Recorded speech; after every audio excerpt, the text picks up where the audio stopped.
All right, folks. I'm Dennis Guzik. Welcome to my podcast, Be the Ultimate, where you have a rambling jarhead on a number of subjects related to career coaching. So today, what I'm going to ramble about are emails.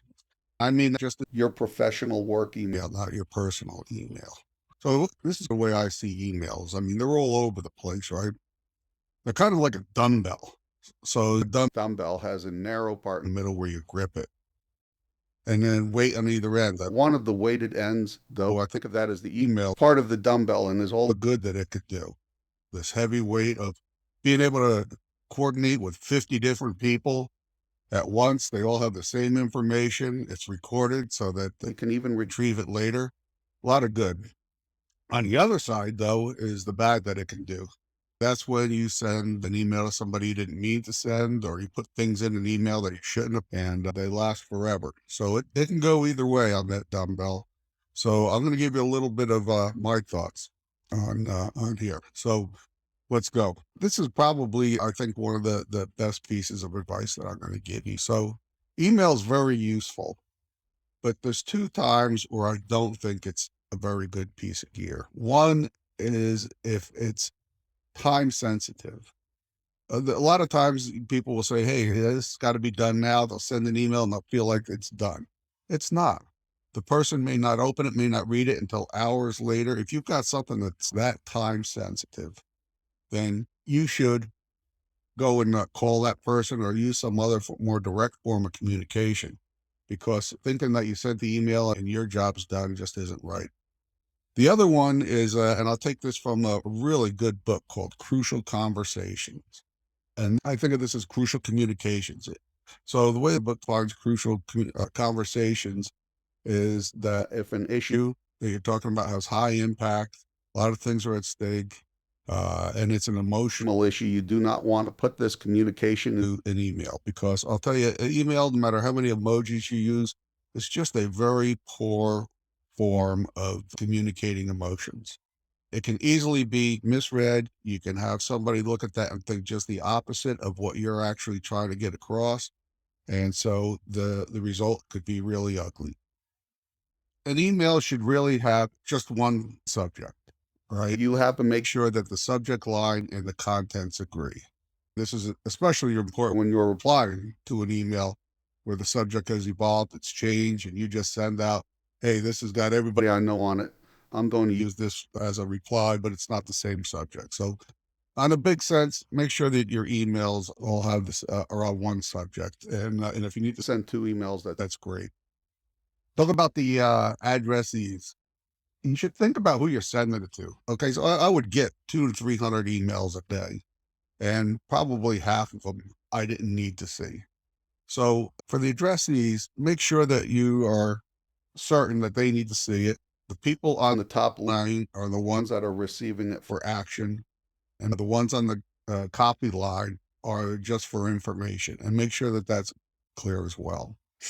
I'm not a big fan of the blind copy. It feels like I'm going behind somebody's back on something. I'd rather just be up front and tell them, or not tell them if I don't want to. But to use that blind copy, it just doesn't sit well with me. I guess some people use it, and that's up to them. Be careful about autofills on the addressees. And I'll give you an example. When I was in the Marines, I worked with a young officer, recently married, who sent a rather personal email to his wife about their plans for the evening, and autofill filled in the name of a four-star. So the general was really good about it. He took it in stride, but it does show you that, one, separate your emails so that there's a difference between the personal and professional. Two, and then always check to make sure that the address that was filled in was the right one. So now let's move on to some thoughts about what needs to be on the inside. So how you open it, how you do the greetings could range from formal, such as Dear Dennis or Dear Mr. Guzik, to none at all.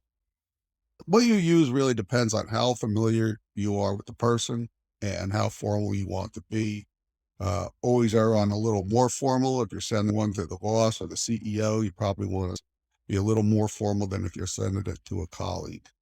One little pet peeve of mine is you open it with the word A. I just, I find that to be disrespectful. So a lot of times I won't even read an email that starts that way. And a lot of people, I know other people feel the same way. So be careful about opening with something like that. For the body of the email, the biggest thing I'm going to tell you is no wall of words. Okay, when I open up an email, I've probably got like 100 of them. I open them up and I look at them. If it says, okay, one thing, even a couple of things, that is fine. If you open up one that's, for example, 5 or 6 pages, just this big wall of words, typically what I do is I mark it unread, I close it, and hopefully I'll get back to it later. So be succinct, be direct, be polite, be respectful, but don't make these things, war and peace here. Okay. There's an expression TLDR, too long, didn't read. If it looks that way to you, then redo that email. On the signature line, it's similar to the greeting line. The formality and the familiarity are the things that matter. So make sure that you sign it off respectfully for people who are above you, and make sure that in your that autofill that you have your name, title, and your contact information. But that's it. I don't like it to be the same, like very respectful Dennis or respectfully Dennis or something like that. Each one I want to kind of tailor. Finally, reread it before sending it.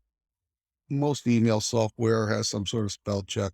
It's altogether possible that words will pass through that mean different things but are spelled correctly, or it auto corrects a word that you put in there and it's not the word you want to use. Your emails are your professional appearance, and so you want to make sure that they reflect your professionality. I don't know if that's a word. Takeaways from today. Thanks for listening, but takeaways for today are: don't use email for time critical or crucial communication purposes. Okay. Be careful about who you're sending it to, and avoid spamming people who don't need to be on that email or chain of emails. That's really important with the replies.